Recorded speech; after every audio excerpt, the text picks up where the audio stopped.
नमस्कार बच्चों, आप सभी का स्वागत है बेसिक शिक्षा के इस ऑनलाइन लर्निंग प्लेटफॉर्म पे। जैसा कि आपको पता है सीयूईटी का रिजल्ट आ गया है। अब एडमिशन के लिए आपको क्या करना है, अलग अलग यूनिवर्सिटीज़ के वेबसाइट पे जाके आपको इनरोल करना है। पर ध्यान दीजिएगा, आपने फॉर्म में जितनी यूनिवर्सिटीज़ भरी होंगी वही यूनिवर्सिटीज़ पे आप जाके रजिस्ट्रेशन कर पाएंगी। ठीक है, तो धीरे धीरे सारी यूनिवर्सिटीज़ के पोर्टल खुल रहे हैं, उसमें रजिस्ट्रेशन प्रोसेस बताया जा रहा है। जैसे कि आपको पता है डीयू ने ऑलरेडी सीयूईटी रिजल्ट आने से पहले ही डिक्लेयर कर दिया था, तो डीयू के पोर्टल खुल चुके हैं। हमने उसका इन्फॉर्मेशन आपको दिया था। अब मैं इस वीडियो में आपको स्टेप बाय स्टेप एक एक स्टेप समझाऊंगा कि कैसे आपको रजिस्ट्रेशन करना है जाके डीयू पे। पर वही बच्चे करेंगे जिन्होंने फॉर्म में डीयू यूनिवर्सिटी को सेलेक्ट करा होगा, क्योंकि आपने अगर करा होगा डीयू यूनिवर्सिटी को सेलेक्ट तो एनटीए आपका रिजल्ट यूनिवर्सिटी को भेजेगा और ऑटोमेटिक उनके डाटा में आपका दिखने लगेगा। लेकिन अगर आपने नहीं भरा है या करेक्शन विंडो आया तो उसमें भी अपडेट नहीं करा है तो आप नहीं कर पाएंगे। दूसरी बात, अगर डीयू के किसी कोर्स के लिए आप अप्लाई कर रहे हैं तो जो उसके सब्जेक्ट के रिक्वायरमेंट है वो आपके होने चाहिए, ये आपको जरूरी है। ठीक है ना।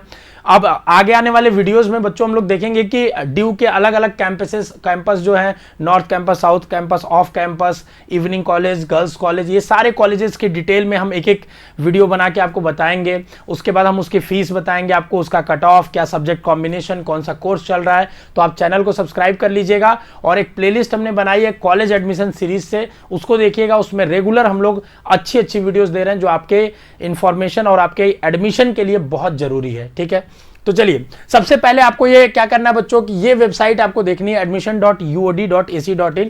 इस पे आप CSAS रजिस्ट्रेशन लिंक पे क्लिक करेंगे तो आपके सामने ugadmission.uod.ac.in खुल जाएगा। लैपटॉप में खोलिएगा या मोबाइल में डेस्कटॉप वर्जन करके आपके सामने यहां दिखेगा ऑलरेडी रजिस्टर्ड। तो आप ये मत समझिएगा कि आपने जो सीयूईटी में ईमेल अपनी एप्लीकेशन नंबर और पासवर्ड बनाया था उसी को यहां यूज कर ले, उसको नहीं यूज करना है। ठीक है ना। आपको नया अपना रजिस्ट्रेशन फिर से करना है। आपने भले पहली बार अगर आप विजिट कर रहे हैं, आपने सीयूईटी में भले रजिस्ट्रेशन कर रखा है, यहां भी आपको एक बार फिर से करना है और उसका आपको 250 रुपया चार्ज भी लगेगा। एक जनरल ओबीसी के लिए, SC ST के लिए 100 रुपया। तो आपको न्यू रजिस्ट्रेशन पे क्लिक करना है, नीचे या ऊपर जहां भी दिखे आपको, और इसमें आपको क्या डालना है, अपना एप्लीकेशन नंबर डालना है, फिर आपको अपना डेट ऑफ बर्थ डालना है जो आपका डेट ऑफ बर्थ सीयूईटी के फॉर्म में पड़ा है, और फिर आपको कैप्चा डालना है। कैप्चा डाल के जब आप रजिस्टर पे क्लिक करेंगे तो एक ओटीपी जाएगा आपके ईमेल पे जो रजिस्टर ईमेल आईडी होगी। फिर ओटीपी को आप डालेंगे, फिर रजिस्टर करेंगे तो आप वेरीफाई हो जाएंगे। आपको अपना दिखाएगा डिटेल्स और आपको पासवर्ड बनाने के ऑप्शन देगा। आप चाहे तो आपने जो सीयूईटी में पासवर्ड बनाया था सेम रख सकते हैं अपनी सुविधा के लिए, चाहे तो आप अलग भी रख सकते हैं। ठीक है, तो देखिए हम एक कैंडिडेट का हम कर चुके हैं रजिस्ट्रेशन। अब उसका हम चेक करते हैं कि रजिस्ट्रेशन करने के बाद आपको क्या करना है बाबू, आपको फिर से यहाँ पे करना है, इसी में जाना है। जैसे हमने रजिस्ट्रेशन कर लिया तो हमको क्या करना है, यहाँ पे साइन इन पे क्लिक करना है, और साइन इन पे क्लिक करने के बाद हमने जो एप्लीकेशन नंबर अपना सीयूईटी का है और जो पासवर्ड हमने यहां क्रिएट करा उस पासवर्ड को डालेंगे, कैप्चा डालेंगे और लॉगिन कर लेंगे। जैसे देखिए मैं एक बच्चे का लॉगिन करके दिखाता हूं, तो आपका डैशबोर्ड कुछ इस तरीके से खुल जाएगा। ठीक है ना। डैशबोर्ड आपके सामने खुलेगा तो उससे पहले सबसे पहले आपके सामने देखिए कुछ इंपॉर्टेंट इंफॉर्मेशन है, इसको पढ़ लीजिएगा। ठीक है, कि आपको फोटोकॉपी सभी डॉक्यूमेंट के रखने हैं फॉर्म भरने से पहले। सबको आपको फोटोकॉपी पे अपना सेल्फ अटेस्ट करना है। सेल्फ अटेस्ट क्या है, कुछ लोग बहुत इसको हुआ बना दिए कि सेल्फ अटेस्ट नहीं करोगे कैंसिल हो जाएगा। सेल्फ अटेस्ट मतलब कुछ नहीं होता है, हर एक डॉक्यूमेंट का आप फोटो स्टेट कराइएगा, उस पर एक नीचे साइन कर लीजिएगा, मतलब अपना नाम लिख लीजिएगा और कुछ नहीं। उसके बाद scan all this self attested copies and keep them saved on device, अपने पास रख लीजिएगा, बाकी जो अपलोड करना है वो अपलोड कर लेंगे। ठीक है ना। उसके बाद एक चीज और ध्यान रखिएगा कि जब भी स्कैन करके कोई डॉक्यूमेंट अपलोड करना है तो ये इंपॉर्टेंट है कि वो स्कैन अच्छे से हो। कुछ लोग उल्टा सीधा फोटो क्लियर खींचे ही नहीं है, ब्लर दिख रहा है, तो वो सब बाद में आपके लिए दिक्कत हो सकता है, कॉज कर सकता है। ठीक है, क्या क्या डॉक्यूमेंट चाहिए ध्यान से सुनिए। आपको 10th का सर्टिफिकेट चाहिए, 10th का आपका रिजल्ट होगा, उसको आप रिजल्ट, सीबीएसई बोर्ड का रिजल्ट सर्टिफिकेट एक ही होता है। ठीक है ना। कुछ लोग का रिजल्ट और सर्टिफिकेट अलग अलग आता है तो उनको अलग अलग रखना है। ठीक है ना। ये 10th बस इसलिए मांगा जा रहा है, ध्यान से सुनिएगा, क्योंकि आपका डेट ऑफ बर्थ जो होता है, डेट ऑफ बर्थ का प्रूफ होता है 10th का। ठीक है ना। कोई बर्थ सर्टिफिकेट और आधार कार्ड नहीं प्रूफ माना जाता है। 10th पे हाई स्कूल के जो आपके डेट ऑफ बर्थ लिखा रहता है वही आपका बर्थ सर्टिफिकेट का प्रूफ है। ये आपको जेपीजी या पीएनजी फॉर्मेट में, मतलब फोटो खींच के कर लीजिएगा। साइज का ध्यान दीजिएगा, 100 से 500 के भी। अब साइज का बहुत लोग को इशू आएगा कि सर फोटो खींच रहे हैं तो साइज में नहीं हो पा रहा। यूट्यूब पे सर्च करिएगा कि resize image, how to resize image, बहुत सारी 3600 वीडियो आएगी, देख लीजिएगा। फर्जी वीडियो दिन भर देखते हैं, काम की वीडियो भी देख लीजिएगा, ठीक है। तो आपको पता चल जाएगा कि कैसे कितने साइज में करना है, ठीक है ना। बहुत सारा, अब इसके लिए फोन मत करने लगेगा कि सर मेरा 100 KB के ऊपर नहीं हो जा रहा है, मेरा एक MB का फोटो हो जाता है, सर मेरे पास फोन अच्छा है।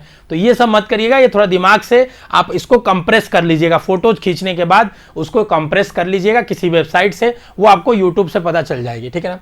उसके बाद 12th की मार्कशीट आपको रखना है, ठीक है ना। आपको उसको भी हर चीज का फोटो स्टेट लेके उस पर साइन करना है और उसको अपलोड करना है।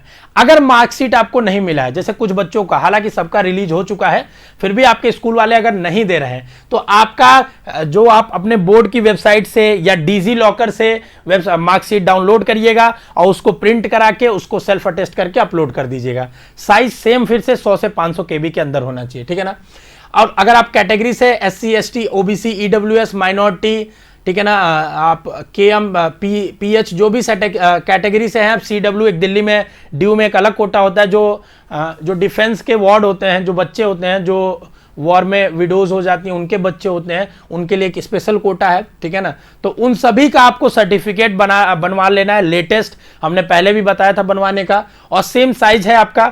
सेंट्रल वाला सर्टिफिकेट होना चाहिए, इस पे मैंने बहुत वीडियो बना के बता दिया है। अब आप उन वीडियोस को जाके देखिएगा कैसा कौन सर्टिफिकेट है, इसका फॉर्मेट भी ड्यू ने दिया है, वो भी आप देख सकते हैं, इसके वेबसाइट से मिल जाएगा। आगे फिर ध्यान से सुनिएगा, OBC सर्टिफिकेट वाले और SC वाले और EWS वाले, ध्यान देना, मेनली OBC और EWS वाले, सर्टिफिकेट जो तुम्हारा होना चाहिए 31 मार्च 2022 के बाद का होना चाहिए, मतलब लेटेस्ट होना चाहिए, इसी साल का होना चाहिए, अदरवाइज नहीं मान्य होगा, ठीक है ना। और दूसरी बात ध्यान से सुनो, OBC caste must be included in central list issued by government of India. मैं क्यों बोल रहा हूं कि सेंट्रल वाला बनवाना है, सेंट्रल वाला, क्योंकि जैसे कुछ जातियां OBC में जो आती हैं वो स्टेट मानती है कि OBC में आती है, लेकिन सेंटर नहीं मानती है। तो आपको सेंटर की जो लिस्ट है OBC की, आप गूगल करेंगे कि how many jatis are included in OBC category centre list, तो आपको पूरी जाति की लिस्ट दिख जाएगी। तो क्या आपकी जाति आती है कि नहीं, आपका अगर तभी आपका सर्टिफिकेट बनेगा, और अगर नहीं है, आपका स्टेट वाला बस है, तो मान्य नहीं होगा, मैं आपको बता दे रहा हूं। और OBC जो नॉन क्रीमी का बनवाएंगे, उनके पास इनकम सर्टिफिकेट भी होना चाहिए, सिर्फ OBC सर्टिफिकेट नहीं है, ध्यान से देना, OBC NCL का सर्टिफिकेट तुम्हें बनाना है, तब तुम्हें OBC का बेनिफिट मिलेगा। तुम OBC हो, अगर तुम्हारे पेरेंटल इनकम 8 लाख से ज्यादा है, तो तुम्हारा OBC NCL नहीं बनेगा, ठीक है। तो तुमको OBC कैटेगरी बनवाने का कोई फायदा नहीं है। EWS का बता दे रहा हूं, EWS देखिए ध्यान से, certificate issued by SDM certifying the candidate can claim reservation. SDM से होना चाहिए, कई लोग तहसील से करवा रहे हैं, कई लोग अलग अलग जगह से करवा रहे हैं, पर ध्यान दीजिएगा, आप करवाइए, लेकिन SDM से एक बार जरूर वेरीफाई कराना है। आप जहां भी सर्टिफिकेट बनवाने जा रहे हैं, आप उनसे बोलिए कि हमको सेंटर वाला बनवाना है भैया, हमारा सेंटर वाला बनवा दीजिए। हमको पूछेंगे तो हम तो आपको जो जनरल गाइडलाइन है वो बता पाएंगे, आपके तालुका, आपके तहसील, आपके अंचल, आपके ब्लॉक में क्या हो रहा है वहां के लोग बताएंगे। तो आपको पूछना है उनसे कि हमको हमारा सेंटर वाला बनवाना है, हमारे एडमिशन कैरियर की बात है, थोड़ा सा बता दीजिए, ठीक है। तो वो आपको गाइड करेंगे, बताएंगे, ठीक है ना। उसके बाद सेल्फ अटेस्टेड कॉपी, आपको medical certificate from government hospital, sports achievement certificate along with primary health centre, highest sports if applying for BSc in physical education. अगर आप फिजिकल एजुकेशन के लिए अप्लाई कर रहे हैं, तो आपको अपना स्पोर्ट्स सर्टिफिकेट, आपका मेडिकल फिटनेस का सर्टिफिकेट, वो सब आपको करना होगा, ठीक है। उसके बाद सभी को यहाँ पे कर लीजिएगा टिक, फिर कर दीजिएगा सबमिट। सबमिट कर देंगे तो आपके सामने इस तरह से खुल जाएगा। अब ध्यान से सुनिए, बहुत इंपॉर्टेंट है बच्चों, और बहुत ही एक एक स्टेप में बताता हूं। टोटल जो आपका है, ठीक है ना, आप टोटल 7 स्टेप्स में आपका खुलेगा, ठीक है ना, फॉर्म क्या करेगा, खुलेगा, ठीक है। अगर हम 7 स्टेप्स में देखेंगे तो सबसे पहले आपका दिखेगा पर्सनल डिटेल, इसमें आपका नाम और डेट ऑफ बर्थ ऑलरेडी आ जाएगा, हालांकि चेंज करने का ऑप्शन दिख रहा है, ठीक है ना। मेल कैंडिडेट भी आपका चेंज करने का ऑप्शन दिख रहा है, तो आपकी कैटेगरी भी आ जाएगी। जिन्होंने कैटेगरी चेंज करना है, देखिए यहीं से चेंज करने का ऑप्शन दिख रहा है, आप चेंज कर सकते हैं जो भी आपकी कैटेगरी होगी, ठीक है। फिर आप माइनॉरिटी कॉलेजेस के लिए अप्लाई कर रहे हैं कि नहीं, माइनॉरिटी कॉलेजेस को अप्लाई करने के लिए आपको या तो सिख माइनॉरिटी या क्रिश्चियन माइनॉरिटी में आना होगा, ठीक है ना। फिर आपको देखिए यहां पे लिखा हुआ है सर्टिफिकेट नंबर, इसका क्या मतलब है, अगर आप जो यहां पे कैटेगरी सेलेक्ट करेंगे, अगर आप OBC करेंगे तो OBC सर्टिफिकेट आपको इशू लिखना होगा, आपको जो भी सर्टिफिकेट, अनरिजर्व्ड के लिए कुछ भी नहीं है, ठीक है ना। तो अगर आप मान लीजिए हम EWS में करते हैं, तो आपको सबसे पहले यहां सर्टिफिकेट नंबर लिखना होगा। सर्टिफिकेट नंबर क्या होता है, सर्टिफिकेट नंबर वो नंबर होता है जो नंबर आपके उस पे लिखा होता है, जो सबसे ऊपर लिखा होता है ना, देखेंगे आप क्रमांक संख्या लिखा होता है या एप्लीकेशन सर्टिफिकेट नंबर करके प्रपत्र संख्या, वो होता है। कब इशू किया गया उसका डेट सेलेक्ट करना है, कौन अथॉरिटी है उसका नाम लिखना है। अथॉरिटी में ऊपर लिखेंगे गवर्नमेंट ऑफ इंडिया, ठीक है ना, या लिखेंगे स्टेट ऑफ उत्तर प्रदेश, इस तरीके से। फिर आपका ईमेल आईडी, आपका कोई और ईमेल आईडी है तो आपका मोबाइल नंबर, ठीक है ना। और उसके बाद अगर आप फिर आगे चलेंगे तो आगे आपके सामने डोमिसाइल स्टेट, मतलब किस स्टेट से आप हैं ये आपको भरना होगा। फिर आपकी फैमिली की डिटेल्स आपको भरना होगा, मम्मी का नाम, मम्मी का ऑक्यूपेशन, ये सारी चीजें आपको भरना होगा, ठीक है ना। बेसिक चीज है, आप डिटेल कुछ भी इसमें भरिए, इससे कोई फर्क नहीं पड़ेगा। ये सबसे इंपॉर्टेंट है कि आप दिल्ली वार्ड कोटा से हैं क्या, इसमें नॉट अप्लीकेबल कर दीजिएगा अगर ड्यू में आपके पेरेंट्स काम नहीं कर रहे हैं तो, ठीक है। फिर दूसरी कोई कैटेगरी आपके पास है क्या, हॉरिजॉन्टल कैटेगरीज जो होती हैं कि लो विजन, पार्किंसन डिजीज, ये सब अगर है तो आप कर सकते हैं, नहीं है तो ये सब नहीं होगा आपके पास, मैक्सिमम बच्चों के पास नॉट अप्लीकेबल, ठीक है ना। कोई भी इसमें से अगर कैटेगरी है आपके पास तो उसको सेलेक्ट करिएगा, उसका आइडेंटिटी प्रूफ आपको यहाँ पे सेलेक्ट करना पड़ेगा और आपको ये देना पड़ेगा, ठीक, इसका नहीं, सॉरी, इन सारे का आगे चल के आपको डॉक्यूमेंट्स अपलोड करना पड़ेगा। अगर आप सिख माइनॉरिटी से हैं, अगर आप CW कोटा से हैं, ये सारे कोटाज जिनके हैं उनको पता है, ठीक है। बाकियों को उसके चक्कर में नहीं पड़ना कि सर मेरा कैसे बनेगा कश्मीरी माइग्रेंट का, ठीक है, ये नहीं बेचैन हो जाना है कि सर ये तो मेरे पास है ही नहीं, कश्मीरी माइग्रेंट कैसे बनेगा, सर मेरे पास CW कैसे बनेगा। तो PH मतलब जो विकलांग दिव्यांग होते हैं उनके लिए होता है, जो कश्मीरी माइग्रेंट, जो हिंदूज कश्मीर से माइग्रेट होकर आए थे उनका कश्मीरी माइग्रेंट को उनको स्पेशल रिजर्वेशन है। Prime minister special scholarship scheme के अंतर्गत अगर जम्मू कश्मीर का कोई बच्चा है तो उसके लिए अलग है, सिक्किम के स्टूडेंट्स के लिए भी है, ठीक है ना। और जो लोग आपके वॉर में शहीद हुए उनके बच्चों के लिए है, ठीक है ना। उसके बाद आपको आइडेंटिटी प्रूफ सेलेक्ट करना है, तो इसमें आधार कार्ड कर लीजिएगा, जो कि शायद दिख नहीं रहा है, ठीक है ना। तो आप इसमें अगर जो भी आपको स्कूल आईडी सेलेक्ट कर लीजिएगा, ठीक है। उसके बाद देखिए कोविड का आपको वैक्सीनेशन बताना है कि कितना डोज हुआ है, ये भी बता दीजिएगा। मान लीजिए आपको 2 डोज हुआ है, are you currently enrolled in any university, तो नो कर दीजिएगा, नहीं हूं, ठीक है ना। यस कर देंगे तो दिक्कत में फंस जाएंगे। उसके बाद किस कोर्स के लिए आप अप्लाई करना चाहते हैं, तो BA ऑनर्स म्यूजिक के लिए करना चाहते हैं कि नहीं, नो यस कर लीजिएगा अगर करना चाहते हैं। फिजिकल एजुकेशन के लिए करना चाहते हैं कि नहीं, ये 2 क्यों पूछा जा रहा है, क्योंकि इन दोनों का प्रैक्टिकल टेस्ट भी होगा, इसलिए पूछा जा रहा है। अगर नहीं करना चाहते हैं तो नो कर दीजिएगा। फिर अपना एड्रेस सेलेक्ट करिएगा, दोनों सेम होगा तो सेम कर लीजिएगा। और ये बैंक डिटेल आपके लिए बहुत इंपॉर्टेंट है, इसको ध्यान से सुनिएगा। बैंक डिटेल क्या है, बैंक डिटेल आपको इसलिए भरनी है कि अगर आपका मान लीजिए इन केस, ध्यान से सुनिए, ये आपका अगर आपने फीस जमा कर दिया या कुछ भी कर दिया और कल को आप कैंसिल कराते हैं एडमिशन, तो जो रिफंड आएगा ये आपके ही अकाउंट में आएगा, ठीक है ना। तो ये जो अकाउंट नंबर डालेंगे इसी में आएगा। तो साइबर कैफे वगैरह से भरवाइएगा तो इसमें अपना अकाउंट नंबर डालिएगा, नहीं तो वो अपना भर देगा, उसके में बाद में पैसा आएगा अगर आप एडमिशन वगैरह कैंसिल कराएंगे तो। ये 250 रुपया नहीं आएगा, ये 250 नॉन रिफंडेबल है। जो फीस वगैरह आपने जमा कर दी, मान लीजिए एडमिशन कैंसिल कराया तो उसके लिए है, ठीक है। उसके बाद जब सबमिट करेंगे इसको, तो सबमिट करने के बाद आपके पास दूसरी डिटेल आएगी एकेडमिक। एकेडमिक में आपको अपने क्लास 12 की इंफॉर्मेशन डालनी है, 10th की। आइए देखते हैं उसको कि बच्चों आपको क्या करना है, पर्सनल डिटेल जो है आपको पूरा भर लेना है। भरने के बाद एक एक चीज मैंने बता दिया क्या क्या कहाँ भरना है। आपको सबसे नीचे जाना है और सबमिट कर देना है, ठीक है ना। सबमिट करने के बाद आपको, ठीक है ना, आपको सबमिट करने के बाद इसमें फिर से क्या आएगा कि सबमिट करने के बाद क्या बोलते हैं, आपको दिखाएगा एक एक चीज़ का कि देखिए आपने क्या भरा है, ठीक है ना। एक एक चीज़ आप चेक कर लीजिएगा कि आपने सही भरा है या नहीं भरा है। अगर आपने सही भरा है तो आपको एडिट का ऑप्शन मिलेगा, नहीं तो नेक्स्ट का ऑप्शन मिलेगा, नेक्स्ट करिएगा। नेक्स्ट में आपको एकेडमिक डिटेल भरनी है कि आप कौन से बोर्ड से हैं, कौन से क्या है। तो मान लीजिए हमने कुछ भी भर दिया, जैसे मान लीजिए मैं CBSE से हूँ, ठीक है ना। मैं आपको दिखा देता हूँ, इसमें हमने पास भर दिया, रोल नंबर कुछ भी भर दिया आपका, मान लीजिए कि 5485। मैं आपको दिखाता हूँ, इस बच्चे का भी अच्छे से भरेंगे, ठीक है ना। उसके बाद हमने भर दिया 2020, ठीक है, ये कर दिया। अब उसके बाद हमने कर दिया, अब हमको सारे मार्क्स इसमें ऐड करने होंगे एक एक सब्जेक्ट के, ठीक है ना, जो जो सब्जेक्ट हमारे रहे हैं। अब मान लीजिए हमारा फिजिक्स रहा है, ठीक है ना, तो हमको फिजिक्स के मार्क्स ऐड करने हैं। GH फिजिक्स के मैक्सिमम मार्क्स कितना था, 100 नंबर, ठीक है ना। मैक्सिमम मार्क्स थ्योरी मार्क्स कितना आप पाए, थ्योरी मार्क्स का सॉरी यहाँ लिख दीजिए 70 मार्क्स का था।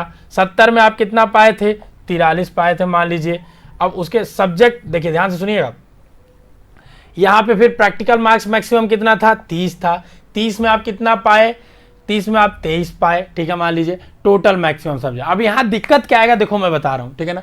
बहुत सारे बोर्ड्स में क्या होगा आपको कि आपको ये नहीं समझ में आएगा कि हम सर थ्योरी और प्रैक्टिकल में कितना पाए थे, मैं बता रहा हूँ। तो यहाँ ये दिक्कत आएगी आपको। तो आप क्या करेंगे बच्चों, अगर आपको नहीं पता है कि आपको एग्जैक्ट कि आप कितना पाए थे 30 में, क्योंकि लिखा भी नहीं होता है रिजल्ट में, अगर लिखा है ठीक है ना तो आप उसके अकॉर्डिंग भर देना। कई सारे रिजल्ट्स में नहीं लिखा होता है तो आप अपने से ऐसा भरना कि टोटल तो जरूर सही आए, ठीक है ना, टोटल सही हो उसी से वेरीफाई होगा। फिर आप जब सारा कर लेंगे, नेम लास्ट स्कूल का डाल देंगे, मान लीजिए जैसे मैंने डाल दिया CHS, टाइप डाल देंगे गवर्नमेंट है, कहाँ पे है, दिल्ली में है कि अदर जगह, मीडियम कौन सा रहा है, इंग्लिश रहा है, हिंदी लैंग्वेज अप टू क्या रहा है, ठीक है ना, क्लास 12th रहा है। फिर सबमिट पे क्लिक कर देंगे तो आपका सबमिट हो जाएगा। आपको मैक्सिमम 3 सब्जेक्ट तो भरने ही है। चलिए मान लीजिए मैं कुछ भी भर देता हूं यहाँ पे,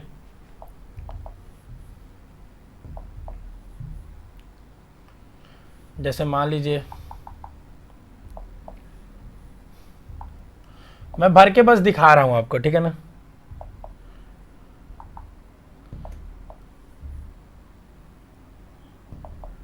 ठीक,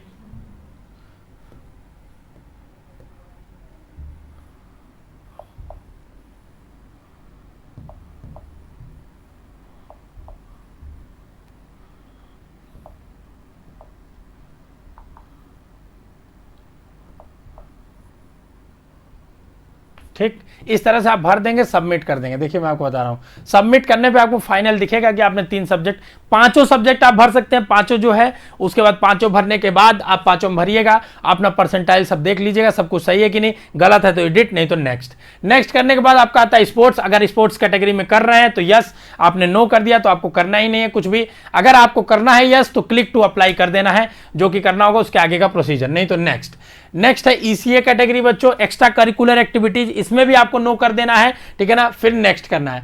अब अपलोड्स में देखिए आपका फोटो और साइन ऑलरेडी आ जाएगा। आपको 10th का सर्टिफिकेट, 12th का और आपका जो कैटेगरी का है अपलोड करना है। आपको मान लीजिए यहां से सेव कर देंगे और नेक्स्ट पे क्लिक करेंगे बच्चों तो आपका अपलोड हो जाएगा। उसके बाद आपका प्रीव्यू का दिखेगा और प्रीव्यू के बाद आपका क्या होगा बच्चों, फाइनल आपका दिखेगा सबमिशन का और आपका सबमिट हो गया आएगा। तो इस तरीके से CSAS पोर्टल पे आपको रजिस्ट्रेशन करना है। पूरा प्रोसीजर मैंने करके समझा दिया स्टेप बाय स्टेप। कहीं अगर कोई डाउट है तो आप पूछ लीजिएगा, आपको अलग से एक वीडियो बना के बता दिया जाएगा। बस अपलोड करते वक्त ध्यान रखिएगा कि आपको सेल्फ अटेस्ट करना है। जो आपके पास डॉक्यूमेंट है उसका फोटो स्टेट कराइए, उस पर साइन करिए, अपलोड करिए। साइज का थोड़ा ध्यान रखिएगा कि 500 KB से कम हो। फोटो ही अपलोड करना है, PDF नहीं करना है। देखिए यहां लिखा गया है, बस यही करना। उसके बाद सेव एंड नेक्स्ट करेंगे आप। उसके बाद चलिए मैं आपको दिखा देता हूं, मान लीजिए कोई मैं अपलोड करके दिखा देता हूं। जैसे मान लीजिए मैं ये सर का, जैसे मान लीजिए मैं थंबनेल इनका कर देता हूं, ठीक है ना।